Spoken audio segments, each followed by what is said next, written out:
bonjour à tous les leftos. Heureux de vous accueillir ici pour cette plénière consacrée à la renaissance industrielle, avec d'abord un constat: le cercle des économistes a une capacité étonnante à innover, puisque cette plénière se déroule en même temps qu'une autre plénière. C'est donc un concept parfaitement incongru. En tout cas, la tentative d'établissement d'une concurrence pure et parfaite. Et donc notre objectif ici, sur cette table ronde, est d'être, bien sûr, les meilleurs. Et nous avons toutes les chances d'être la meilleure séance plénière parmi les deux plénières, encore une fois, puisque nous avons ici Esther Boucher, membre du Council of Finance Advisor du président Biden à la Maison-Blanche, chef économiste de Invest in America, que vous pouvez applaudir. Je vous remercie. Nous avons aussi la chance d'avoir Valérie Rabault, économiste et femme politique, députée PS du Tarn-et-Garonne, ancienne rapporteure générale du budget et actuellement vice-présidente de l'Assemblée nationale. Et puis nous avons 4 industriels qui, à eux 4, représentent à peu près 150 milliards de chiffre d'affaires. 2 présidents, Benoît Potier, le patron de l'Air Liquide, et Ross McInnes, le président de Safran. Et 2 directeurs généraux de CEO, Benoît Bazin, Saint-Gobain, et Paul Hudson pour Sanofi. Et puis, bien sûr, et je lui passe la parole, nous avons une représentante du Cercle des économistes, Marie-Françoise Renard. C'est à vous de lancer les débats, Marie-Françoise. Merci. Alors, s'il est un domaine où l'espoir prôné par ces rencontres économiques fait de l'unanimité, c'est bien celui de la renaissance industrielle. Comme j'ai très peu de temps pour respecter mon temps de parole, je serai très rapide et je ferai seulement 3 remarques. Premièrement, c'est que la désindustrialisation a été choisie à la suite des chocs pétroliers, concurrence des pays du sud-est asiatique. L'idée s'est développée que la production n'était pas stratégique, qu'on pouvait la laisser à d'autres pays et qu'on pouvait maintenir les activités de service sur notre territoire. D'autre part, à partir des années 80, le capitalisme français s'est financiarisé, ce qui a eu un impact assez important sur la désindustrialisation de l'économie. Deuxième remarque, pourquoi l'industrie doit-elle retrouver un rôle central? L'illusion d'une société post-industrielle de services s'est vite évaporée avec les problèmes économiques, montée du chômage, déficit commercial, dépendance vis-à-vis de l'étranger. Pourquoi doit-on réindustrialiser? Tout d'abord, l'industrie génère plus d'externalités positives que l'agriculture et les services. C'est le secteur qui fait le plus de recherche et développement. Et l'industrie joue un rôle central dans notre position vis-à-vis de l'étranger. On a vu les conséquences de la dépendance en matière de produits stratégiques. C'est une question de souveraineté industrielle. Et nous avons, tout le monde le sait, un déficit structurel commercial qui est compensé par d'autres choses, mais qui est important néanmoins. Et troisièmement, point, comment inverser la tendance? C'est un programme qui est complexe et de long terme avec 3 objectifs. Intégrer complètement les considérations environnementales au processus de production. Deuxièmement, concilier une indépendance stratégique et notre positionnement dans les chaînes de valeur. Troisièmement, prendre en compte la dimension territoriale de l'activité industrielle. Ces 3 objectifs sont interdépendants. Ils peuvent conduire à la création d'écosystèmes conciliant les dimensions économiques, sociales et environnementales d'un projet. Et cela permet de redonner un rôle à la politique industrielle qui a été très décriée et partiellement abandonnée au moment même où les pays émergents fondaient leur développement sur cette politique industrielle. Merci beaucoup, Marie-Françoise. Merci pour cette brief introduction. Et je vais passer tout de suite la parole à Benoît Bazin.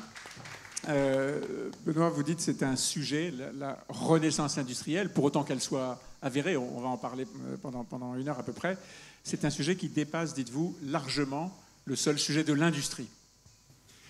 Merci Nicolas Bétou. Effectivement, je pense que nous n'avons pas le choix de faire de la renaissance et de la réindustrialisation pour plusieurs raisons. Et je vais vous partager mes convictions. La première, ça vient d'être évoqué en termes d'emploi. Naturellement, un emploi industriel, ce sont 5 ou 6 emplois induits. Ce sont des emplois également répartis sur le territoire, alors que d'autres activités économiques sont beaucoup plus concentrées dans certaines métropoles, alors que l'industrie peut participer à l'aménagement du territoire. Deuxièmement, en termes d'autonomie et de souveraineté, pas uniquement d'ailleurs la souveraineté industrielle, mais la souveraineté au sens le plus cru du terme du pays. On le voit bien avec la situation malheureusement militaire qu'on vit aujourd'hui en Europe. Il faut un complexe militaro-industriel dans un pays. Troisièmement, en termes d'innovation, parce que tous les défis que nous avons devant nous, les défis sanitaires, les défis climatiques, les défis démographiques, ils ne peuvent se résoudre qu'avec de l'innovation. Et c'est l'industrie qui apporte de l'innovation pour répondre à ces défis d'aujourd'hui et de demain. Et puis 4, j'irais même effectivement un petit peu plus loin que le seul aspect économique, même au plan politique et social. L'industrie est probablement l'un des meilleurs lieux d'ascenseur social, d'ouvrier qui devient ouvrier supérieur, chef de ligne, technicien, directeur de production, ingénieur. Et donc l'industrie participe du développement et du maintien d'une classe moyenne dans nos pays. Quand on détruit cette classe moyenne, on arrive petit à petit à détruire les partis politiques modérés qui font finalement le socle de nos démocraties. Donc je pense que l'industrie, et peut-être qu'on entendra un mot sur ce qui s'est passé aux États-Unis, 40 ans de globalisation, ça a conduit à des extrêmes dans certains pays. Donc l'industrie, même au plan politique, est, je crois, importante pour le maintien d'une classe moyenne importante dans la survie politique de nos différents pays. Donc voilà mes convictions sur pourquoi nous n'avons pas le choix et pourquoi il faut absolument réindustrialiser la France. Alors nous avons des atouts. Nous avons une position géographique plutôt bien placée en Europe. Nous avons encore, et j'y reviendrai, de l'énergie décarbonée. Nous avons recréé récemment des emplois industriels grâce à une certaine forme de volontarisme politique sur les dernières années. L'image petit à petit de l'industrie est en train de redevenir positive. Pour autant, nous avons de gros obstacles et donc de gros besoins d'accélérer et de prendre conscience qu'il faut changer de vitesse, changer de braquet sur un certain nombre de sujets que je qualifie, moi, de cadre de compétitivité pour l'industrie. Et je me tourne à ce moment-là beaucoup plus vers la puissance publique. Il faut un cadre, tout d'abord, très compétitif sur l'éducation. Si nous cessons d'investir dans l'éducation, on paupérise l'éducation en France, et notamment l'éducation scientifique, les mathématiques, nous n'aurons pas d'ingénieurs chez Air Liquide, chez Saint-Gobain, chez Sanofi ou chez Safran. Donc l'éducation est extrêmement importante. Vous n'avez peut-être pas noté, mais dans le plan Biden, il y avait un plan et un volet très important sur les STEM, Science, Technology, Engineering and Mathematics. Donc il faut effectivement pour l'industrie investir dans les sciences et l'éducation des sciences en France. Deuxièmement, l'innovation, la recherche et développement. La France investit 2,2% de son PIB, les États-Unis c'est 3,7%. Donc il faut beaucoup plus d'efforts en recherche et développement face aux enjeux d'aujourd'hui et de demain. Et pour finalement sortir de ce qui était autrefois la compétitivité coût du pays, la question de l'industrie en France, c'est plus de savoir si on fait des t-shirts à Roubaix ou au Cambodge. La question, c'est de savoir si on investit dans les nouvelles technologies de demain. Et nous sommes en compétition avec la Chine, avec les États-Unis, sur des nouvelles technologies de la valeur ajoutée. Et ce sont l'éducation et l'innovation qui vont permettre le partage du savoir et donc le partage de la valeur. C'est dans ce sens-là que ça se fait. Troisième sujet, la mobilité au sens des ports, des autoroutes, des aéroports. Quand des industriels comme Saint-Gobain vont chercher une partie de leurs matières premières à Rotterdam ou à Anvers, c'est parce que dans les 10 ports les plus compétitifs en France, en Europe, il n'y a plus qu'un port français. Et donc la compétitivité... C'est lequel ? C'est le port de Marseille. Mais on pourrait penser que Dunkerque, Saint-Nazaire, Le Havre soient des ports compétitifs parce que nous avons la plus belle façade maritime d'Europe en termes de kilomètres. Et puis le dernier sujet évidemment très important, celui de l'énergie. Quand on parle beaucoup d'industrie verte aujourd'hui, le seul sujet qui importe pour un industriel qui se projette sur 20, 30 ou 50 ans, c'est la disponibilité en volume et à un coût abordable de l'électricité post-ARENH. On sait que l'ARENH, le dispositif, s'arrête en 2025. Quelle sera l'électricité décarbonée en France en 2025 ? Nous avons besoin de le savoir pour 5, 10 ou 20 ans. Nous venons d'investir dans la première usine au monde électrique, donc décarbonée en Norvège, parce que nous avons à côté d'un fjord de l'hydroélectricité sur les 30 prochaines années. La deuxième sera au Canada, parce que Hydropower du Québec nous donne de l'électricité décarbonée. Donc nous avons besoin d'un cadre compétitif de l'énergie verte en Europe, c'est indispensable.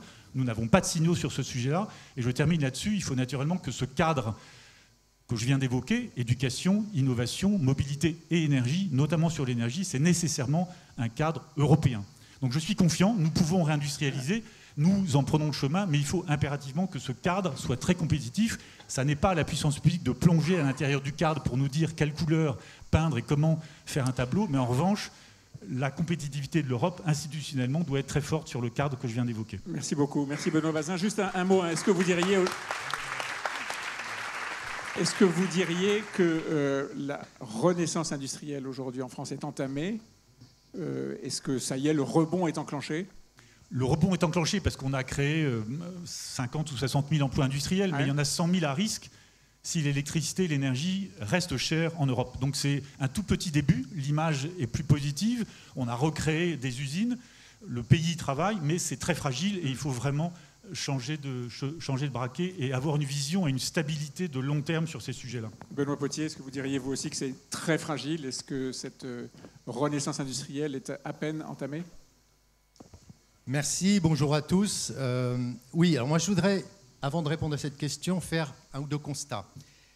Pour avoir un chiffre en tête, la part de l'industrie en Europe, en France, pardon, n'a en fait cessé de chuter depuis les années 70. On était à 20%, on est aujourd'hui à 13% du PIB. Donc ça veut dire que là, on a vraiment devant nous le fait que l'industrie a fondamentalement baissé. La tendance de fond, elle se poursuit, elle commence juste à se stabiliser. Donc voilà, vous avez répondu à ma question. Non, ça c'était pour l'aspect désindustrialisation. Maintenant, il faut réfléchir à l'industrie, la réindustrialisation. Alors, avant d'en venir à ça, je voudrais juste dire que quand on parle d'industrie, on parle d'énormément de types d'industries différents et de secteurs différents. Alors, à titre d'illustration, on sait ce que c'est que l'industrie lourde, l'industrie légère, l'industrie de production, l'industrie de transformation, l'industrie des technologies ou l'industrie des services. Et à chaque fois, on voit que c'est quand même un peu différent. Et quand on parle de secteur, c'est la même chose. On a ici pas mal des secteurs représentés. En fait, les secteurs, ça peut être la métallurgie, la chimie, l'énergie, le verre, le bois, le caoutchouc, le papier, la pharmacie, etc. Et en fait, ce qu'il faut bien réaliser, c'est que quand on parle de réindustrialisation, il faut avoir une approche sectorielle. Parce que, en fait, c'est par secteur qu'on arrivera à réindustrialiser. Réindustrialiser, c'est, par définition, c'est rebâtir. Donc, il faut partir du point qu'on a aujourd'hui et essayer d'imaginer comment on va bâtir. Or, jusqu'à présent, dans un système mondial qui était optimisé, en fait, nous, les industriels, on réfléchissait en termes d'optimum économique. On allait produire là où c'était le moins cher, on essayait d'imaginer comment les produits pouvaient bouger d'un pays à un autre, on faisait les calculs et on arrivait finalement, pour servir un marché, à constituer une chaîne qui était la plus compétitive. Mais c'était essentiellement un raisonnement économique. Au jour d'aujourd'hui, on vient de parler d'énergie et je voudrais revenir sur ce point parce qu'il est extrêmement important. En fait, la situation énergétique a été complètement bouleversée. Donc cet optimum économique qu'on avait créé est complètement bouleversé. Il faut le rebâtir. Il faut donc fondamentalement prendre en compte la politique énergétique dans la façon dont on produit. Est-ce qu'on peut utiliser du bas carbone, du renouvelable, ou est-ce qu'on va chercher cette énergie propre ? Et en fait, c'est ça qui est aujourd'hui pratiquement au cœur de toutes les réflexions. Deuxième grand bouleversement, l'environnement. On ne peut plus concevoir l'industrie sans prendre en compte l'environnement. Donc la politique environnementale est aujourd'hui au cœur. Vous pouvez interroger toutes les entreprises que vous allez rencontrer ici à Aix et vous leur demanderez « Est-ce que vous avez pris des engagements pour 2050 ?» La réponse est oui. On a tous pratiquement pris des engagements extrêmement important d'être neutre en carbone à 2050. Donc on a tous maintenant une composante environnementale. Et enfin, le troisième point, c'est la souveraineté, c'est-à-dire qu'on avait accès à toutes les matières stratégiques premières un petit peu partout dans le monde. Or aujourd'hui, ça, on voit bien que c'est fini. Donc il faut que la géopolitique intervienne aussi dans l'industrie. Donc finalement, on était sur l'économie, on a maintenant l'énergie, on a l'environnement, et on a la souveraineté. Vous voyez que l'équation, c'est complètement compliqué et qu'en fait, pour rebâtir notre industrie, il faut tenir compte de tout ça. Alors, qu'est-ce qu'on a comme atout? Qu'est-ce qu'on a comme frein? Je reviens un petit peu sur ce qu'a dit Benoît à l'instant. Nous avons en France comme en Europe capacité d'innovation, incontestablement, formation, excellente infrastructure, on a des moyens financiers, on a un marché unique, dans un certain nombre de pays d'Europe, on a l'euro. Donc on est en fait capable de bâtir. On a aussi, et c'est ça un peu notre problème, une fragmentation du marché intérieur. On a une absence totale de politique énergétique en Europe. Et je viens d'insister sur le fait que l'industrie ayant besoin d'énergie, il faut bâtir cette politique énergétique européenne. Et on a une réglementation qui est excessive. Et un processus décisionnel extrêmement complexe. Ça, c'est notre Europe. Donc si on n'est pas satisfait de ce que l'on a, il faut bouger pour la changer, pour la faire évoluer. Et dans le domaine industriel, on a constaté qu'aussi bien en matière d'énergie que d'environnement, il fallait faire bouger les lignes.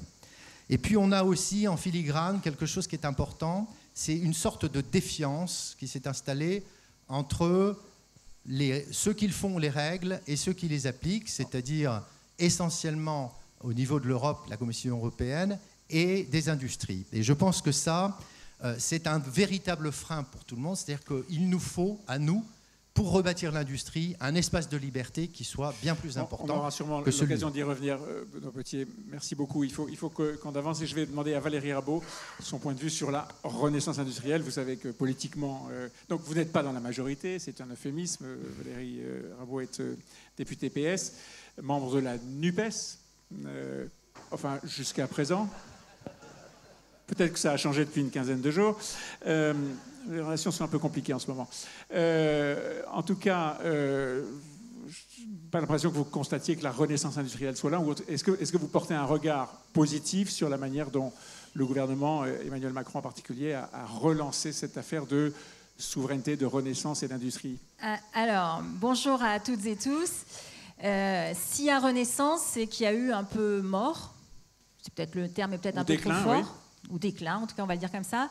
Depuis 2000, le PIB, la part de l'industrie manufacturière dans le PIB mondial est passée de 18 à 16 points. Donc c'est une petite baisse, c'est pas énorme. Mais le pays, parmi les pays riches, la France est celui où ce déclin a été le plus important, puisque nous sommes passés de 15 points de PIB en 2000 à 9 pour l'industrie manufacturière. C'est-à-dire on n'est même pas à 10 points. Ce qui est une exception dans tout le paysage des pays les plus riches de la planète. Donc, est-ce que, face à ça, il y a renaissance? Moi, j'ai envie de dire oui. Et j'ai envie de dire que le point de départ, c'est la prise de conscience écologique, parce qu'il n'y a pas deux solutions face à l'écologie. Soit on fait de la décroissance, et j'y suis fortement opposée, soit on fait de l'industrie qui soit capable d'inventer des nouveaux mécanismes pour faire de la production qui assure cette révolution écologique. Il n'y a pas d'autre choix. Soit la décroissance, soit l'industrie. Chacun doit choisir son camp. Moi, je choisis le mien. C'est évidemment l'industrie. Qui a donné le top départ? Eh bien, j'ai envie de dire, Heather est là. Ce sont les États-Unis avec le plan Biden, le fameux Inflation Reduction Act. Et le fameux Inflation Reduction Act, il a rencontré la population parce que déjà, il a un terme qui parle de réduction de l'inflation. Elle en parlera peut-être, j'imagine, tout à l'heure. Mais aujourd'hui, vous avez plus de 40% de la population aux États-Unis qui est au courant de ce Inflation Reduction Act. Je vous invite à poser la même question en France et en Europe pour savoir qui est au courant des plans européens. Je pense que si on atteint 10%, ce sera un grand maximum. Et donc, entamer cette renaissance industrielle ne peut pas se faire sans le peuple, ne peut pas se faire sans nos concitoyens, ce qui nécessite d'avoir un tout petit peu de méthode et ce qui nécessite aussi de se poser la question des moyens que nous y mettons. Alors sur les moyens, est-ce que la France, parce que comme je suis de l'Assemblée nationale, je vais plutôt parler de la France aujourd'hui en tant que représentante nationale, est-ce que la France est dans la course? Alors là, il y a un gros point d'interrogation sur 3 leviers. Cette renaissance industrielle, dans le fond, elle ouvre la porte à une compétition en Europe. Plutôt que de nous serrer les coudes, on se fait la compétition entre nous. L'Allemagne met 125 milliards d'euros par an d'aides, ce qu'on appelle des aides d'État. La France en met 63. On est dans un rapport de 1 à 2 sur le soutien via les aides d'État. Donc effectivement, comme on a des problèmes de finances publiques, et je salue Claude Raynal qui est président au Sénat de la Commission des finances, comme on a des problèmes de finances publiques, effectivement, on ne joue pas dans la même cour.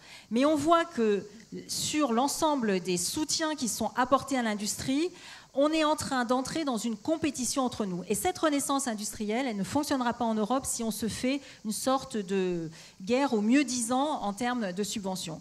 Deuxième volet, il faut que ces soutiens, en tout cas ces grandes directions que nous donnons, soient fléchés. Là aussi, je vais prendre encore l'exemple de l'Allemagne. L'Allemagne a mis 5 fois plus que la France en termes de fléchage sur tout ce qui est révolution énergétique et écologique. Là, si on n'a pas un ciblage très précis, on n'atteindra pas l'efficacité en termes de rendement sur la finance publique. Troisième volet qui est très important, et ça a déjà été abordé par Benoît avant moi, c'est la formation scientifique. Je vais prendre encore une autre comparaison. En Allemagne, vous avez 20% des étudiants qui font des études techniques et d'ingénieurs. En France, on est à 5 points de moins et ça ne cesse de baisser. Donc si cette prise de conscience-là, elle n'est pas amorcée, on n'arrivera pas à rentrer dans la course de cette renaissance industrielle. Et puis, dernier point en termes de pilotage. En France, on aime bien faire des plans, on aime bien... Le problème, c'est qu'on n'a jamais de suivi synthétique, de suivi consolidé. Vous avez ce qu'on appelle dans le jargon de Bercy les cahiers oranges. Alors les cahiers oranges, c'est ceux qui font des synthèses très globales. Vous avez la politique de la ville, vous avez l'enseignement, enfin vous avez différentes choses. Vous n'en avez pas sur l'industrie. C'est-à-dire que l'industrie, elle est disséminée en termes de soutien public un peu partout. En 2022, la Cour des comptes a recensé 2100 dispositifs de soutien à l'industrie. Comment voulez-vous que les industriels s'y retrouvent? Mais c'est impossible. C'est impossible de s'y retrouver. Donc en fait, eh bien, on s'aperçoit qu'ils sont très sous-utilisés et qu'ils n'ont pas l'efficacité qu'ils devraient avoir en termes d'argent public qui est mis. Donc 3 leviers: avoir une vision consolidée où tout le monde est autour de la table, renforcer l'enseignement scientifique, et là on part de très très loin, et puis avoir un plan de soutien budgétaire, et je conclus, qui permettent d'avoir un rattrapage avec nos partenaires européens. Merci beaucoup. Vous avez évoqué l'Allemagne, Valérie Rimbaud, regardez le micro, vous avez évoqué l'Allemagne et effectivement les montants très importants qui avaient été, lorsqu'ils ont été annoncés, interprétés comme un mauvais coup fait à l'Europe, en tout cas une position très, très égoïste de l'Allemagne. L'Allemagne a une tradition industrielle. Ça se sait, on connaît tous le milieu, le Mittelstand et l'ensemble des ETI allemandes. Est-ce qu'il y a un sujet de culture entre la France et l'Allemagne sur cette renaissance industrielle précisément? Il y a un sujet, comment dire, l'Allemagne soutient son industrie et elle fera tout pour soutenir son industrie. Est-ce que nous sommes dans la même dynamique? Je n'en suis pas certaine aujourd'hui. Voilà. Merci beaucoup. Ross McInnes, est-ce que nous sommes dans la même dynamique aujourd'hui? Est-ce que la France soutient suffisamment son industrie? Est-ce que la renaissance est en cours? Merci. Je commencerai par une petite nuance par rapport à l'introduction qu'a faite notre économiste. Dire que c'est la financiarisation du capitalisme français qui est une des causes de la désindustrialisation, je pense que c'est un peu court. La vérité, c'est que les entreprises industrielles comme les autres ont été soumises pendant 30 ans à des niveaux de ponction et de prélèvement au bénéfice de l'État nounou ou de l'État mammouth, et c'est ça qui a créé la désindustrialisation. La financiarisation, elle a eu lieu partout. Je vois 5 conditions à cette renaissance. La stabilité réglementaire et surtout fiscale, la neutralité de l'État sur les choix technologiques, préservation des acquis du marché unique en évitant les tentations de répondre à l'IRA par la course aux 2100 guichets nationaux. Un point important qui n'a pas encore été évoqué, ne pas adopter le mécanisme d'ajustement carbone aux frontières en l'état. Et finalement, mais il a largement été abordé par les deux Benoît, la visibilité sur les coûts de l'énergie. Première chose, stabilité réglementaire. Ne pas toucher au CIR. Ne pas revenir... Crédit d'impôt recherche. Crédit d'impôt recherche, oui. Ne pas revenir sur les réformes du marché du travail entreprises depuis 2015. Je dis bien depuis 2015. Poursuivre la baisse des impôts de production. Et de manière très importante, nous avons tous évoqué l'éducation. Favoriser, poursuivre les mesures pour renforcer les liens entre les lycées pro et les entreprises. S'il y a eu trahison des clercs, elle a bien eu lieu à l'éducation nationale. S'il y a des aides d'État, les subventions avantages fiscaux, pour donner un signal prix, ne doivent pas privilégier telle ou telle technologie plutôt qu'une autre. Donc neutralité de l'État, nous l'avons entendu déjà, sur les choix technologiques. L'État n'est pas le meilleur stratège en la matière. Je préfère un État, non pas stratège, mais jardinier, plutôt le nôtre que Colbert.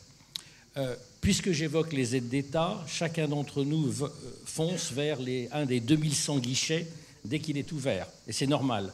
Mais est-ce que c'est parce que les États-Unis ont décidé sans consultation de contrevenir de manière flagrante aux règles de l'OMC que nous, Européens, devons mettre à risque les acquis de notre marché unique. Pour nous, industriels, c'est un vrai dilemme. Il ne faut pas être puriste. Charles Péguy disait que les disciples de Kant ont les mains pures, mais ils n'ont pas de mains. Donc s'il y a 2100 guichets, nous devrions y avoir recours. Le mécanisme d'ajustement carbone aux frontières conjugué à la suppression des quotas gratuits est un poison.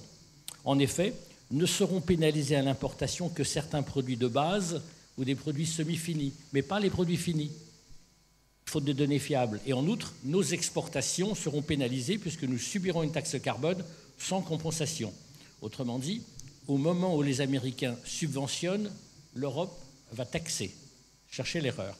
Je ne reviendrai pas sur le coût de l'énergie puisque la visibilité est clé. Donc, pour répondre, Nicolas, à votre question, la Renaissance après le Moyen-Âge, sans doute, mais j'attends avec impatience le siècle des Lumières. Merci beaucoup. Je vais poser la question que vous avez dit. Merci, Ross McInnes. Vous avez expliqué que l'État ne devait pas interférer dans le choix des technologies à pousser. Est-ce que Benoît Bazin et Benoît Potier sont d'accord avec cette Moi, je l'ai un petit peu évoqué. Effectivement, déjà, définissons un cadre stable, compétitif. Et laissons jouer, entre guillemets, les industriels en fonction de leur capacité de recherche, de leurs avantages compétitifs, des perspectives de rentabilité à l'intérieur de ce cadre. Il y aura des succès, il y aura des échecs. C'est exactement ce que font les États-Unis. C'est très pragmatique, très efficace et beaucoup plus puissant que de dire « je choisis une technologie A, 20 ans après, je m'aperçois que ce n'est pas forcément la meilleure ». Donc oui, je pense qu'il y a tellement à faire sur le cadre qu'il faut déjà se contenter de travailler très fortement le cadre. Benoît Potier. Non, c'est très important parce que la neutralité technologique, c'est laisser en fait la liberté aux industriels de choisir. Si on prend l'IRA aux États-Unis, l'IRA a simplement dit il faut que votre intensité carbone soit faible, c'est-à-dire que ce que vous produisez soit fait avec peu de carbone, puis après vous vous débrouillez. Eh bien, en Europe, on a dit si vous n'utilisez pas telle technologie, ça ne se qualifie pas. Si vous n'avez pas tel moyen pour produire, vous n'aurez pas les crédits. C'est-à-dire qu'on a en fait restreint considérablement le champ d'action. Et en faisant ça, en fait, on empêche les technologies de se développer et les marchés de se transformer. Donc la réindustrialisation. Valérie Rabault. Et l'IRA a rajouté un point. Je suis complètement d'accord. L'objectif, c'est de baisse du carbone. Mais l'IRA met aussi un point, c'est de dire production aux États-Unis. Bien sûr. Okay. Donc là, production en Europe, si on fait le parallélisme des formes. On va en parler. Paul Hudson, vous êtes le patron de Sanofi, je le rappelle, et donc à la tête d'une industrie qui est au cœur des sujets de souveraineté. Le mot souveraineté a déjà été prononcé plusieurs fois dans cette table ronde.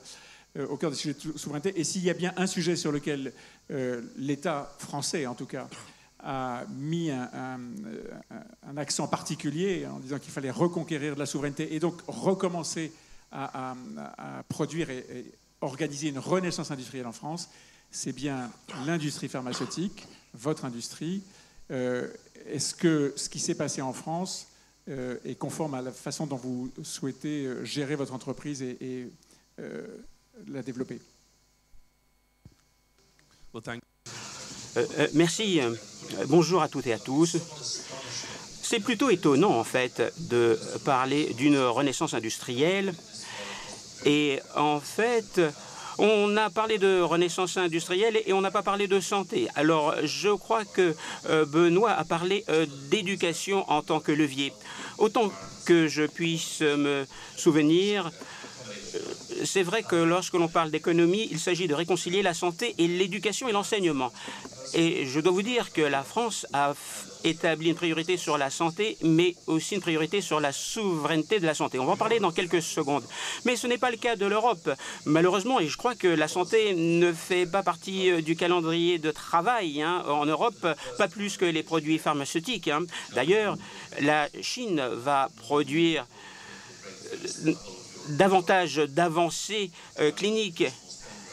Et en Chine, il y aura davantage de diplômés qu'en Europe, et il y aura davantage de biotechnologies qui seront faites en Chine qu'en Europe. Et le président Emmanuel Macron a fait savoir que nous devons serrer les coudes pour être à la hauteur.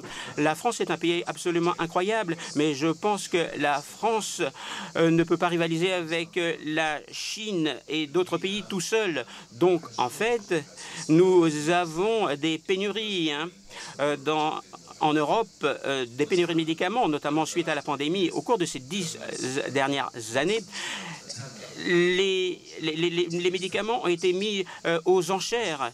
Des médicaments sur lesquels beaucoup de personnes dépendent. Et on a demandé des prix aussi faibles que possible. Et en fait, ils veulent que l'on paye un prix plus élevé par rapport à la production, parce que les normes de travail sont très élevées en Europe.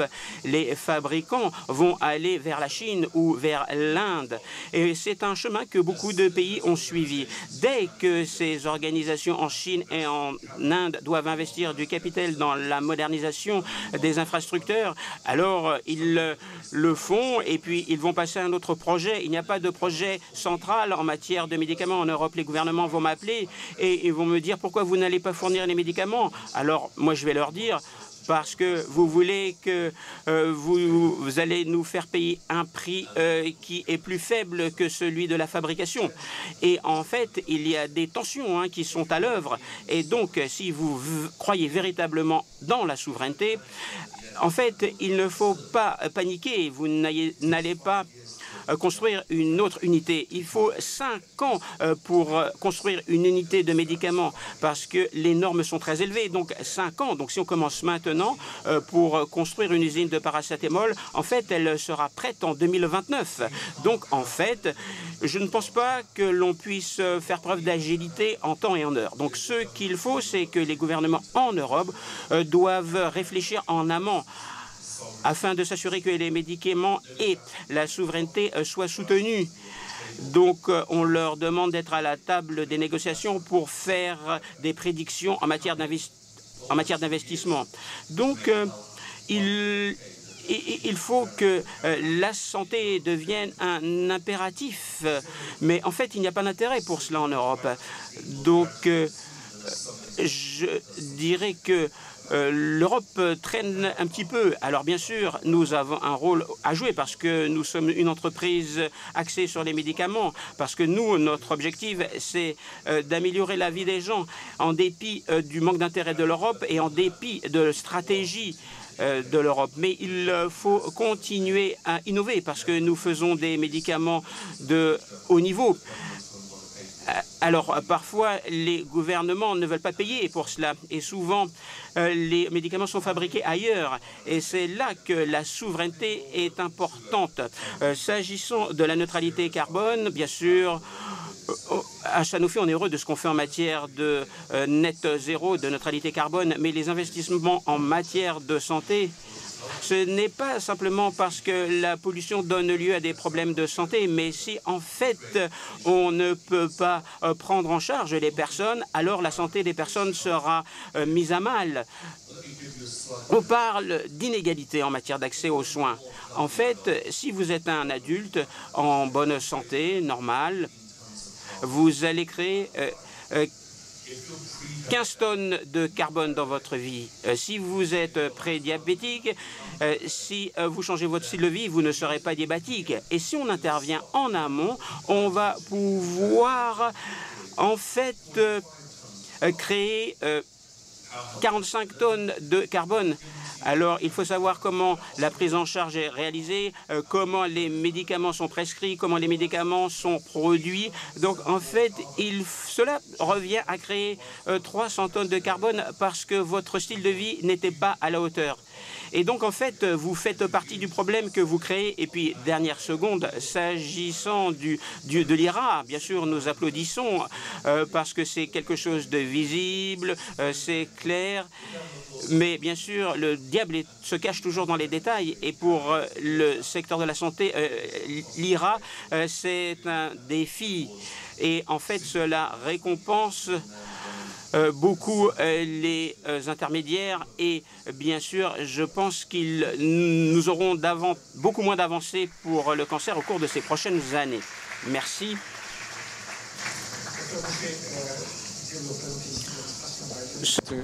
Conseillère économique. Does it work? So, does it work? Yeah? Okay. Vous représentez l'administration Biden et l'administration Biden qui est évidemment dans ce cadre-là de table ronde sur la renaissance industrielle très attendue sur IRA, le Inflation Reduction Act. Est-ce que ça fonctionne? Does it work? Yes, it works. So, peut-être vous pouvez nous rappeler d'abord les grandes masses en jeu, les principaux chiffres de cet énorme plan qui a été lancé par l'administration Biden.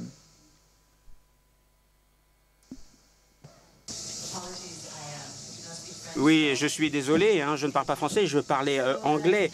Donc, je vais prendre 2 ou 3 minutes et je vais vous parler des statistiques concernant IRA. Alors, ce qui est important, c'est de souligner l'importance des gouvernements et comment nous mettons en place ces investissements stratégiques. Et donc, le président Biden se concentre là-dessus. En fait, il s'agit de se concentrer sur les choses que nous devons construire aux États-Unis, les choses qui sont importantes pour la vitalité économique, pour la résilience économique. Et je pense que cela est très important d'un point de vue stratégique. Alors, nous avons établi plusieurs priorités, les technologies novatrices, l'énergie propre et bien sûr c'est la clé de ce que nous avons fait dans le cadre de la loi sur l'inflation. En fait, c'est des mesures publiques et privées pour renforcer la transition afin de se démarquer des combustibles fossiles et de se concentrer sur les énergies propres. Et en fait, il faut pousser les frontières technologiques, les frontières énergétiques aussi rapidement que possible. Et nous pensons que cela va réduire les prix, cela bénéficiera à tous les pays dans le monde. Et je pense que nous avons fait énormément de choses grâce au président. Ce qui est important, c'est d'éduquer tout le monde. Il s'agit d'investir dans les gens. Il faut aussi s'assurer que nous nous concentrer sur le marché qui soit juste et équitable. On essaye de façonner le marché afin de renforcer la concurrence. Il s'agit de se pencher sur cette question de résilience.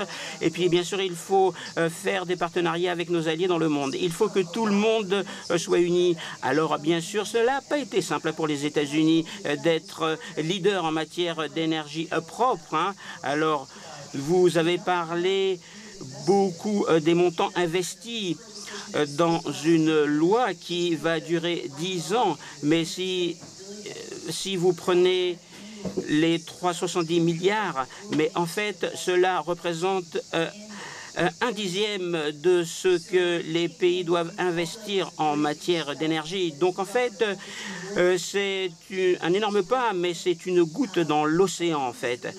Donc je pense qu'ensemble, nous allons renforcer la demande afin de guider l'industrie. Je voudrais vous parler des données, des chiffres. Alors l'une des choses que nous avons vues depuis la prise de fonction du président, et pas simplement suite à la promulgation de la loi, 500 milliards de dollars dans l'investissement privé. Nous avons investi dans les batteries propres, dans l'énergie propre. Et en fait, c'est beaucoup plus que la valeur de ces lois. Les sociétés n'ont pas encore reçu $1 de financement public et j'espère qu'ils vont recevoir des financements publics. Mais en fait, il s'agit d'envoyer un signal vis-à-vis de la demande. En fait, c'est une question mondiale. Alors, bien sûr, nous essayons de nous engager dans ce débat et nous avons vu les États-Unis, après la pandémie, les États-Unis ont eu la reprise économique la plus rapide au sein des pays du G7. Nous avons renforcé le nombre d'emplois. La croissance a été beaucoup plus élevée et je dois dire que ça fait un petit moment que la croissance a été une réalité. L'inflation n'est pas aussi élevée que dans les autres pays concurrents. Alors, comment avons-nous procédé? Il s'agit de mettre en place des politiques. Voici les investissements stratégiques que nous devons avoir en utilisant de l'argent privé. Les investissements sont ouverts. Il y a en fait un processus de défiscalisation. Lorsque vous investissez, les entreprises doivent s'assurer qu'elles fassent l'objet d'investissements stratégiques. En fait, les États-Unis sont perçus comme un pays où il y a énormément d'inégalités économiques. Et ainsi, les États-Unis essayent de prendre en considération le processus de réindustrialisation. Alors, bien sûr, il s'agit de faire les choses qui sont essentielles à notre sécurité économique, mais en fait, ce qui est important, c'est de créer des emplois, une course vers le haut. Pendant très longtemps, les systèmes commerciaux ont promu une course vers le bas, et cela n'est pas bon. Et je ne pense pas que ce soit bon pour les démocraties. Donc, je pense que pour l'instant, notre politique fonctionne, elle entraîne des investissements, et je pense que c'est une réalité qui concerne les États-Unis, mais aussi les autres pays d'Europe. Ross McInnes disait tout à l'heure que le lancement de cette politique IRA a été fait en contradiction formelle, en contradiction totale avec les règles de l'OMC. Est-ce que vous vous êtes affranchi de ces règles? So certainly, you know. Alors, très bien. Le président et son conseiller Jake Sullivan viennent de faire un discours très important à Washington il y a un mois sur cette question. Nous sommes en train de revoir notre position dans ce système mondial du commerce. On souhaite promouvoir une compétition qui est juste et qui bénéficie notre économie domestique. Aux États-Unis, on voit que l'impact de la globalisation n'a pas été positif pour des millions d'Américains dans notre pays. On a vu du chômage, surtout dans les communautés industrielles. Nous avons constaté notre incapacité de faire face aux dégâts du changement climatique. Donc, il faut refaire notre façon de faire les choses. Non, on ne s'éloigne pas de nos partenaires commerciaux. On continue à faire du commerce avec nos partenaires. On essaye de trouver des partenariats avantageux, bien sûr. Mais la conversation se focalise sur cette course vers le haut. Mes collègues sur l'équipe internationale ont fait du travail sur les minéraux critiques pour faire en sorte que ces biens, ces actifs qui sont tellement importants pour l'énergie propre nous posent un nouveau défi. On essaie d'éviter les combustibles fossiles. On veut s'éloigner du pétrole. On veut identifier où on peut aller chercher ces minéraux. On essaie d'établir un nouveau système. Comment faire en sorte que cette production qui peut être tellement néfaste à l'environnement et à la vie pendant cette course vers le haut, les États-Unis prennent le leadership avec le Canada et d'autres pays pour travailler de consort. Donc, nous avons vous avez vu qu'on essaie de réorganiser nos partenariats d'une manière positive pour notre pays. Ceux qu'on a pu interroger depuis le lancement de ce programme disent à la fois que certainement ils vont essayer d'en profiter et en même temps ils trouvent ça très agressif vis-à-vis de la France en particulier et de l'Europe en général.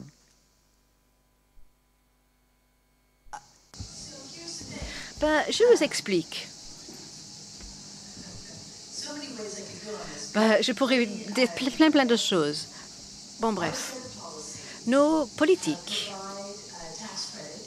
donnent des incentives fiscales pour les pays qui investissent. Et quelques-uns de ces bonus ont des points positifs pour un contenu domestique. Mais lorsque vous analysez ces détails, ces bonus représentent une toute petite partie de ces dispositifs, peut-être 10% plus d'autres dispositifs fiscaux, si oui ou non on achète ces matières premières aux États-Unis.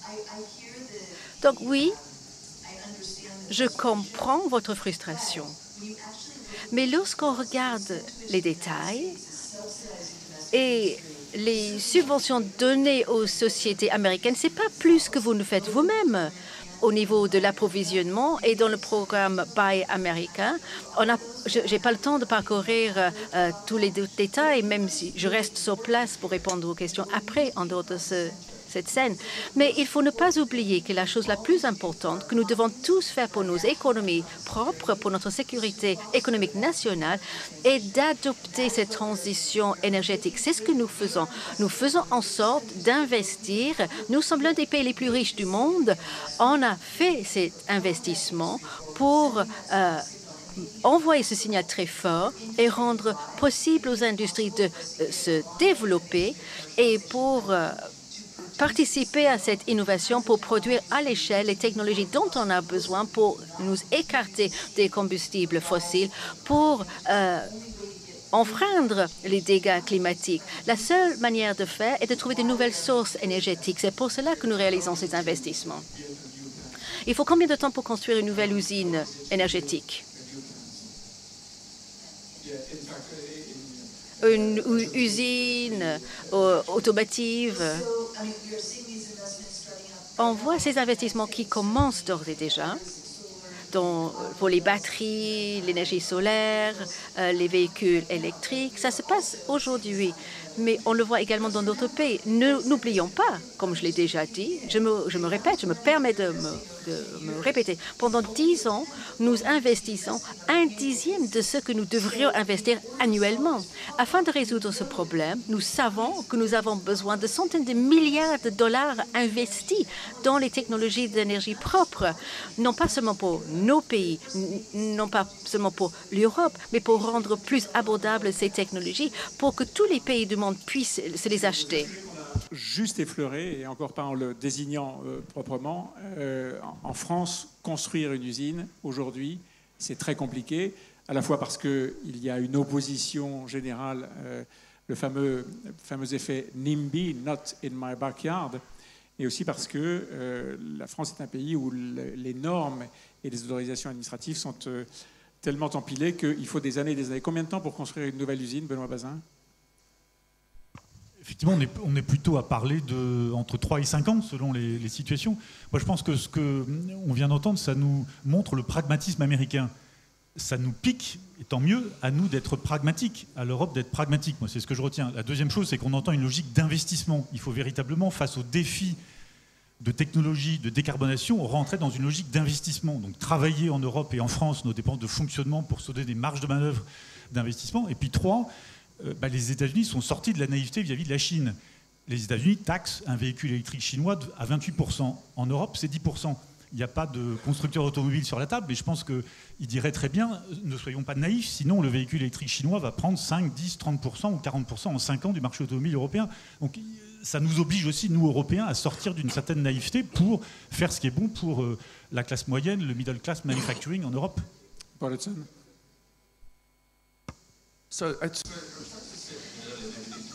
J'ai essayé de m'exprimer plus tôt, mais je m'exprimais peut-être mal. Le gouvernement français a fait tout ce qu'il fallait pour permettre la construction d'usines.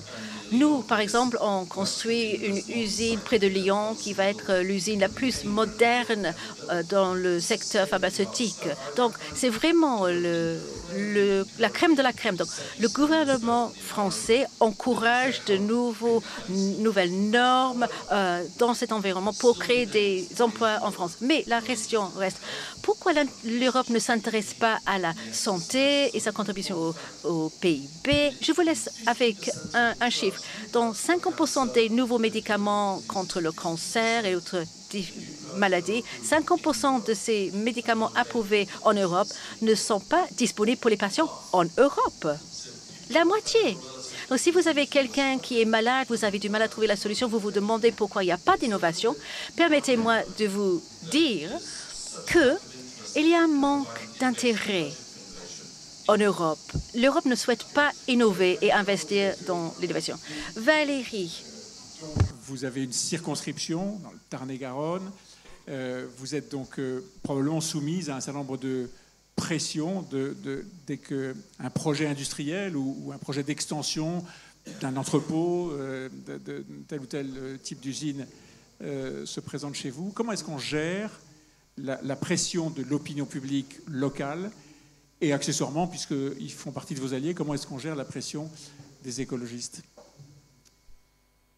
Alors, comment est-ce qu'on gère la pression locale? D'abord, je pense qu'il faut que les élus s'engagent et oui, il y a eu, moi j'ai des cas où effectivement il y a eu des gros... Il y a un vrai sujet. Je veux dire, oui, non, mais on ne va pas se mentir, il y a effectivement un vrai sujet avec des oppositions qui peuvent émerger, des recours. Bon, voilà, je pense qu'il faut avoir personnellement, j'ai une position très ferme, c'est-à-dire en soutien. Je pense qu'il faut que, tout à l'heure vous parliez des objectifs, il faut avoir 2 objectifs très clairs, l'investissement et aussi, ce qui a été très bien dit, dans le fond, le retour sur investissement pour l'ensemble des citoyens. Quand vous taxez, ça a été rappelé, les voitures chinoises beaucoup plus aux États-Unis qu'en France, ça c'est un message très clair qui est envoyé. Et pour l'instant, nous n'envoyons pas ce message-là. Donc, il faut que chacun puisse s'y retrouver, se dire j'investis, il y a de la création de valeur à côté de chez moi, mais il ne faut pas non plus que je sois un peu le naïf dans l'affaire et me laisser imposer, comme on voit avec les Chinois qui sont aussi très agressifs. Sur cette question-là, les États-Unis ont une réponse beaucoup plus offensive. Beaucoup plus offensive vis-à-vis de leur opinion publique, vous voulez dire ? Vis-à-vis de leur opinion publique, mais c'est des signaux très clairs qui ont été envoyés, beaucoup plus offensifs que ce que nous faisons en Europe et en France. Benoît Potier ?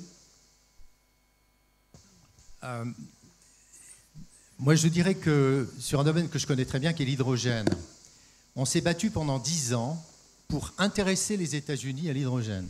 Ils étaient en retard, fondamentalement en retard. Le Conseil mondial constatait que les Américains étaient derrière, que les Asiatiques et les Européens étaient devant. L'IRA a complètement changé la donne. Donc on pourra dire, ça y est, ils ont... Et l'IRA est bien faite, puisque les crédits sont aussi bien des crédits d'investissement que d'opération.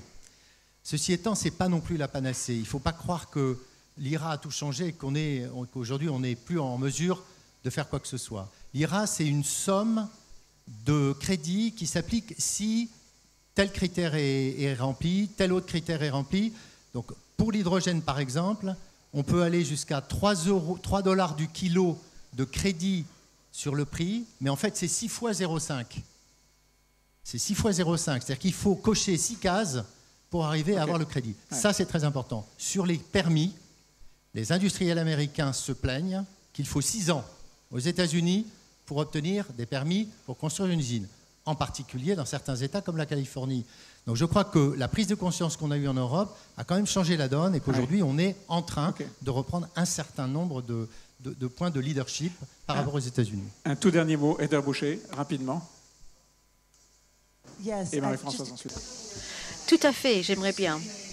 C'est vrai, cette question de l'autorisation est une question sur laquelle nous travaillons en profondeur. Il faut des lois, mais on travaille avec nos partenaires locaux et envoyer ce signal de l'importance d'impliquer la société civile et la population est importante parce qu'il faut expliquer les avantages à la communauté et aux entreprises.